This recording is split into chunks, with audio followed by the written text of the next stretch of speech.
straight. Was that true, what the White House press secretary said when she denied Homan took the money? Did he take the money? Senator Schiff, as I stated earlier, I was not in office. I was not confirmed when that was handled.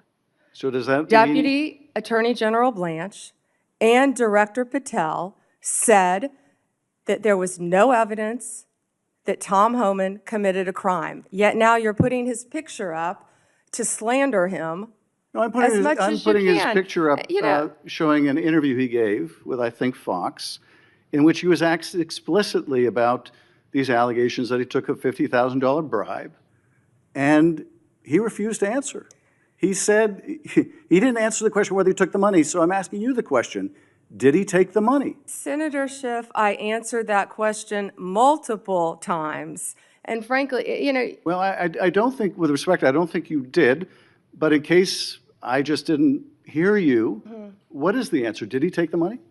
Senator Schiff, that happened prior to my confirmation as Attorney General. I said that. Do you know, sitting here, whether he took the money? All I know is that Deputy Attorney General Todd Blanche and FBI Director Patel said there was no case. And Caroline Leavitt is one of the most trustworthy human beings I know. So and, was she, was she if right? You worked for me, you would have been fired because you were censured by Congress for lying with your egregious... You can stipulate to all your personal attacks on the Democratic members of the committee. Personal attacks? You've been attacking my FBI director. You've been attacking my office. You've been attacking... What we're interested in... borders are. What we're interested in is the answer to these oversight questions. You want your you were asked by my colleague. You were asked by my colleague. Attacking good people. Regular order, Madam Chair, so I can ask a question. You were asked by my colleague from Vermont whether you will support providing a video or audio tape, if it exists, of Mr. Homan taking $50,000 in bribe money from the FBI. Will you support a request by this committee to provide that tape or tapes to the committee? Yes or no? Senator Schiff, you can talk to Director Patel about that. Well, I'm talking to you about it. You're the Attorney General. This will be your decision. Will you support? You don't have to tell me what is my decision and what is not my decision. I said you can talk to Director Patel. You don't have to try to. You think you've got a gotcha with Tom Homan, our borders are. Excuse me. Who's been out there fighting for our country since Donald Trump took office. I'm trying to ask a question. Regular order, please. And you don't have to defer to the FBI director to pass the buck. So I'm asking you, will you support a request so that the committee, or indeed I believe the American people, should be able to see that video or audio tape? Will you support that request? Will you apologize to Donald Trump for trying to impeach him? I guess the answer is you won't support that request. After you now know that Joe Biden tried to cover up Hunter Biden's involvement with Ukraine. Let me do this, because I think it's valuable that the American people get a sense of what you've refused to answer today. So these are just some of the questions you refused to answer, or have answered with personal attacks on members of this committee. You were asked whether you consulted with career ethics lawyers, as you promised you would do during your nomination hearing, when you approved the president receiving a $400 million gift from the Qataris. You refused to answer that question.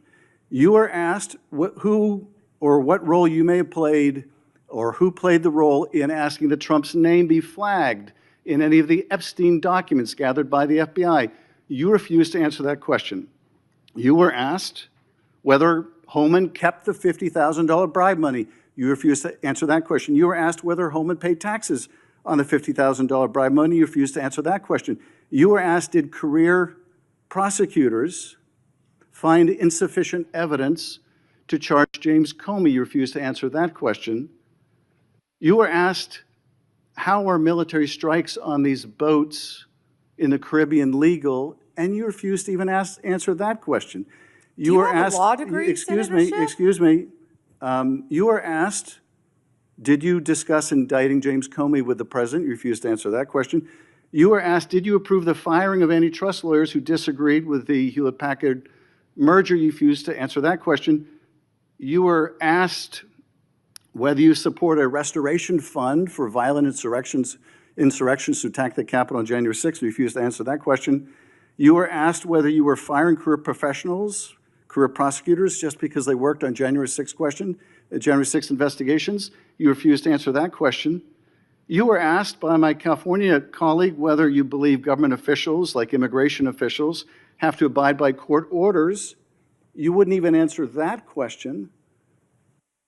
This is supposed to be an oversight hearing. Oversight? Excuse me, you can attack me after my time is over. You've attacked all of us, including President Trump, for your entire You can attack me later, career. and I know you've got plenty of canned attacks. We've heard them all day today. Canned attacks on you? This is supposed to be... No one needs a canned attack on you. Regular order, Madam Chair, I'm trying to speak. This is supposed to be an oversight hearing of the Justice Department. And it comes in the wake of an indictment called for by the president of one of his enemies. This is supposed to be... In their exchanges, Adam Schiff often exposes Pam Bondi not by attacking her directly, but by methodically dismantling the foundations of her claims. Schiff's strength lies in narrowing the discussion to verifiable facts and procedural standards, which leaves little room for the broader, more narrative-driven points Bondi tends to emphasize. When Bondi focuses on selective examples or perceived inconsistencies, Schiff counters by zooming out and re-establishing the full context, often revealing where her argument relies on omission rather than contradiction. Schiff also exposes weaknesses in Bondi's reasoning through his disciplined insistence on evidence. By repeatedly returning to documented testimony, official records, and the text of the governing rules, he forces the debate onto terrain where Bondi's rhetorical appeals, such as claims of unfairness or bias, carry less weight. His prosecutorial style highlights where her assertions lack the evidentiary backing needed to stand up under scrutiny. Moreover, Schiff's calm, lawyerly delivery contrasts sharply with Bondi's more combative tone. This difference in demeanor can make Bondi's points appear reactive, while Schiff's appear structured and deliberate. In high-stakes political exchanges, that contrast alone can expose which argument is built on substantiated detail and which leans more on emotional framing. Ultimately, Schiff exposes Bondi not through confrontation, but through precision. By filling in the gaps, tightening the timeline, and refusing to be pulled into side issues, he reveals where her criticisms don't align with the established record. In doing so, he turns the exchange into a test of factual grounding, one in which his methodical approach consistently puts Bondi on the defensive.